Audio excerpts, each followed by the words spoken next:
नमस्कार मित्रों, SN Shiv Kumar channel में आप लोगों का स्वागत है। मित्रों, क्या लंबे समय तक तैयारी केवल करते रहना ये सही है? या यदि तैयारी करके कुछ फ़ायदा हो नहीं रहा है, सरकारी नौकरी लग नहीं रही है, तो क्या कुछ और काम में ध्यान देना चाहिए या नहीं? बिज़नेस वगैरह करना चाहिए या केवल तैयारी में ही सारा समय को लगा देना चाहिए? यदि आपको तैयारी करते हुए बहुत लंबा समय हो गया, 5 साल, कोई-कोई तो 6 साल यहाँ तक कि 10, 12, 15 साल भी हो गए हैं, तब भी लगे हुए हैं। तो क्या इतना लंबा समय देना उचित है क्या? मैं मानता हूँ बिल्कुल नहीं।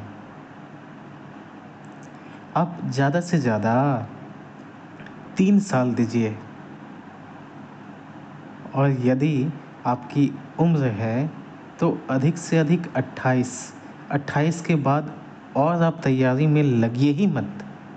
28 तक होता है तो ठीक है, आप बिज़नेस पे पूरा फ़ोकस हो जाइए। यदि फिर भी बहुत कोई को चाहत होती है, नहीं मैंने इतना पढ़ा, बेकार कैसे जाने दूँ? तो आप पूरी तरह तो तैयारी में मत रहिए।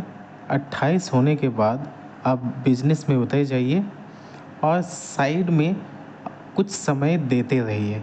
लेकिन बिज़नेस में आपको आ जाना है 28 के बाद। ये बहुत उचित समय है, क्योंकि आप इसके बाद और डिले कीजिएगा तो फिर आप चूक जाइएगा।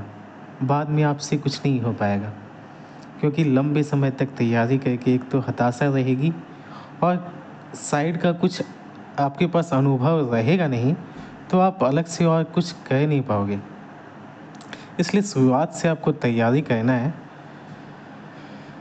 और ये सोचते हुए रहना है कि ये यदि मुझसे ना हो पा रहा है, तो मैं साइड में अपना कुछ अलग से करता जाऊँ, बिज़नेस वगैरह पे ध्यान देता जाऊँ। और उससे पहले आप ये कर सकते हो कि जब भी आप अपनी तैयारी शुरू कर रहे हैं सरकारी नौकरी की, तो केवल सरकारी नौकरी की तैयारी नहीं, साथ में आपको प्राइवेट जॉब भी करना है। क्योंकि पैसे का आप महत्व समझें, कुछ पैसा आपका आ जाए, आप अपना खर्चा अपनी कमाई से निकाल पाओ। आपके जो किताब की खर्च है, तैयारी की, कोचिंग की खर्च है, वो आप खुद से दो, ताकि आपको समझ में आए कि पैसा कमाने में कितनी मेहनत करनी पड़ती है, कितना खून पसीना लगता है, तब जाके पैसा मिलता है। यूँ आप अपने पिताजी से घर से डिमांड करोगे 5,000, 10,000 और आप कहीं भी कैसे भी लगाओगे, तो आपको एहसास होगा ही नहीं कि माँ पिताजी कितने मेहनत से आपके लिए पैसे इकट्ठा करते हैं और आपको देते हैं पढ़ाई करने के लिए, तैयारी करने के लिए। जब आप खुद से कमाओगे तब आपको इसका महत्व समझ आएगा। इसलिए तैयारी के साथ-साथ प्राइवेट जॉब भी करना बहुत इम्पोर्टेंट है। मैंने बहुतों को देखा है, बहुत लंबे समय से तैयारी कर रहे हैं। कोई एसएससी का, कोई बैंक का, कोई कुछ। लेकिन आप देखो, यदि सीट की संख्या 2000 है, तो उस वैकेंसी को भरने वाले लोगों की संख्या लगभग 5 लाख, 6 लाख, कहीं-कहीं 10 लाख तक है।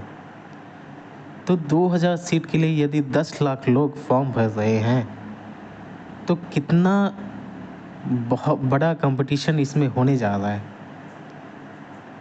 इसमें तो 2 ही हज़ार लोग इसमें चुन के आएँगे। बाकी जो बचे हुए लोग हैं, 9,98,000 लोग, वो लोग तो ऐसे ही रिजेक्ट हो गए पहले से। क्योंकि होना मात्र जितना सीट है, उतने ही लोगों की वहाँ सिलेक्शन होगी। बाकी लोग तो ऐसे ही छँट गए। तो जब आप जान रहे हो कि 9,88,000 को छँटना है, तो फिर इसी में फिर से क्यों लोग इतने पागल हैं?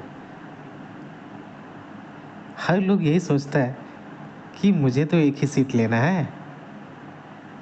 ये 2000 लोग नहीं, वो 10 लाख लोग, सभी की एक ही सोच है कि मुझे तो एक ही सीट लेना है।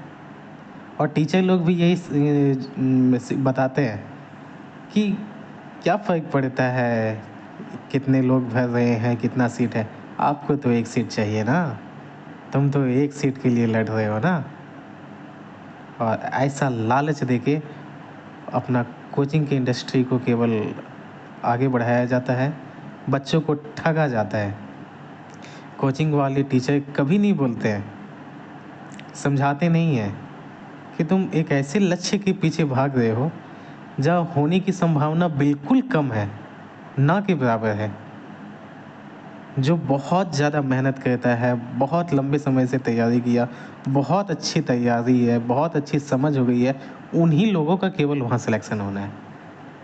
बाकी जो जैसे तैसे कह के ऊपर ऊपर से पढ़ के तैयारी कर रहे हैं, सोचे हो जाएगा, तो भाई भूल जाओ, होने वाला है। लक्ष्य हमारी ऐसी होनी चाहिए जिसमें संभावना अधिक हो। 2000 सीट और 10 लाख लोग, इसमें संभावना तो 1 या 2% ही है। तो आपको ये पहले से पता है कि यहाँ जो चांसेस है बहुत कम है, तब भी क्यों भागना भाई इसके पीछे।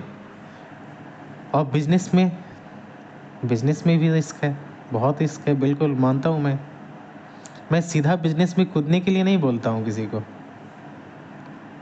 पहले आप प्राइवेट जॉब कीजिए, कुछ पैसे कमाइए, इकट्ठा कीजिए, और प्राइवेट जॉब करने के साथ साथ आप ऐसे लोगों के संपर्क में आइए जो बिजनेस कर रहे हैं, उनसे बिजनेस करने की टिप्स सीखिए। आपको जिसमें इंटरेस्ट है उस बिजनेस से संबंधित लोगों से मिलिए, समझिए, जानिए कैसे क्या करना है और आगे बढ़िए। उम्मीद करता हूँ आपको मेरा ये टिप्स अच्छा लगा होगा। धन्यवाद।